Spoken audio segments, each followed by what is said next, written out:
The Stoics built their entire philosophy on one ruthless distinction. Epictetus opens his Enchiridion with it: some things are in our control and others are not. In our control are opinion, pursuit, desire, aversion, in a word, whatever are our own actions.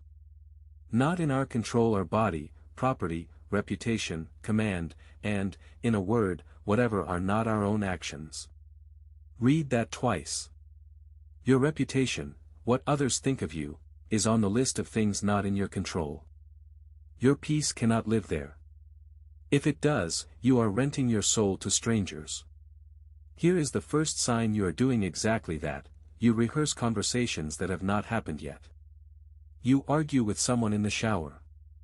You craft the perfect reply at 2 a.m. Marcus would call this disturbing yourself with things that lie outside your ruling faculty.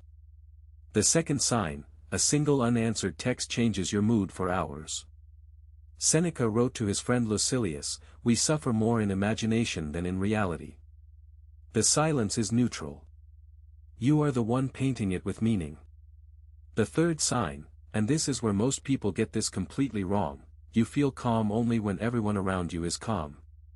That is not peace. That is dependency wearing peace's clothing. But we are not done. The next two signs cut deeper.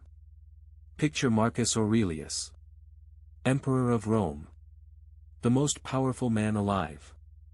And every morning, before sunrise, he wrote this to himself: "When you arise in the morning, think of what a precious privilege it is to be alive, to breathe, to think, to enjoy, to love.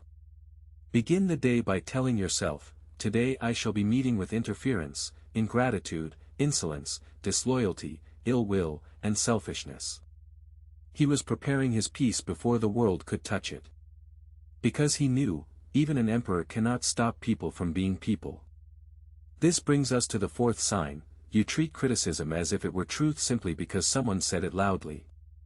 Epictetus, born a slave, beaten so badly his leg was permanently crippled, asked his students this question: if a person gave away your body to some passerby, you would be furious.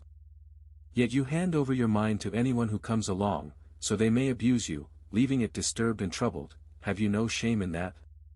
Let that question sit. He is not asking about your enemies. He is asking about the coworker who got under your skin yesterday. The relative who made the comment at dinner. The stranger online whose opinion you cannot stop replaying. Seneca, advisor to Nero, watched his student become a tyrant, watched friends betray him, and eventually was ordered by that same student to take his own life. And still, in his final letters, he wrote, "He who fears death will never do anything worthy of a living man. But he who knows that this was the condition laid down for him the moment of his conception will live on these terms." If Seneca could keep his peace facing the executioner, your peace can survive your inbox. But here is the fifth sign, the one almost everyone misses. We will get to it next, and this is where the practice changes. The fifth sign: your happiness has conditions attached to other people's behavior. I will feel okay when she apologizes. I will be at peace if he respects me. I can relax once they finally see what I do. Marcus saw this trap clearly: it is not what happens to you, but how you react to it that matters. Every conditional you place on another human being is a contract for suffering. They did not sign it. Only you did. So how do you take your peace back? 3 Stoic practices, starting tonight. First, the dichotomy pause.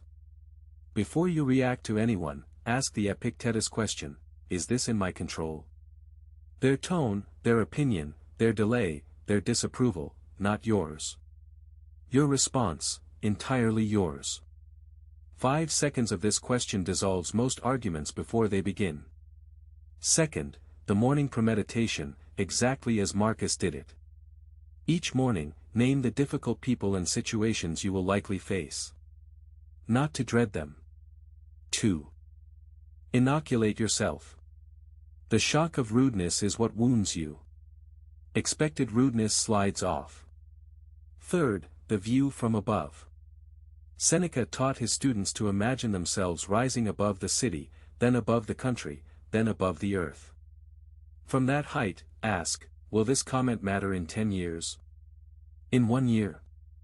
Next Tuesday? Most of what controls us shrinks the moment we widen the frame.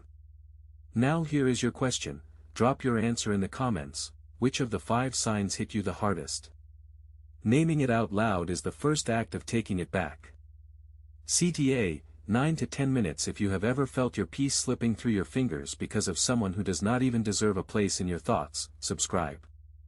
This channel is a slow, patient return to the inner citadel Marcus wrote about, one video at a time. We are building something quiet here.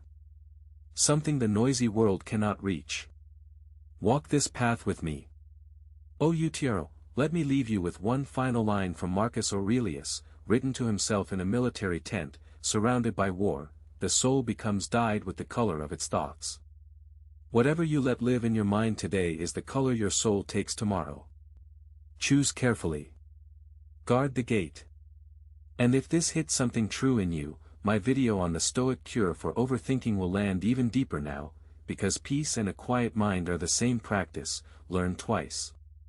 Someone you barely respect can ruin your entire week with a single comment, and the Stoics knew exactly why. In this video, we walk through 5 quiet signs that you are letting others control your peace, drawing on the timeless wisdom of Marcus Aurelius, Epictetus, and Seneca. You will learn the Stoic dichotomy of control, the morning premeditation Marcus used as Emperor of Rome, and the view from above practice Seneca taught his students. These ancient tools are not abstract, they are exact, practical, and they work tonight. If you have been giving away your inner peace to people who never asked for it, this is your guide back to the inner citadel.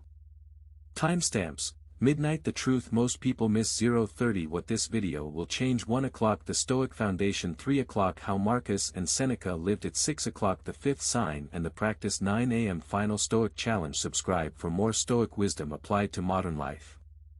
Stoicism. Marcus Aurelius. Stoic philosophy.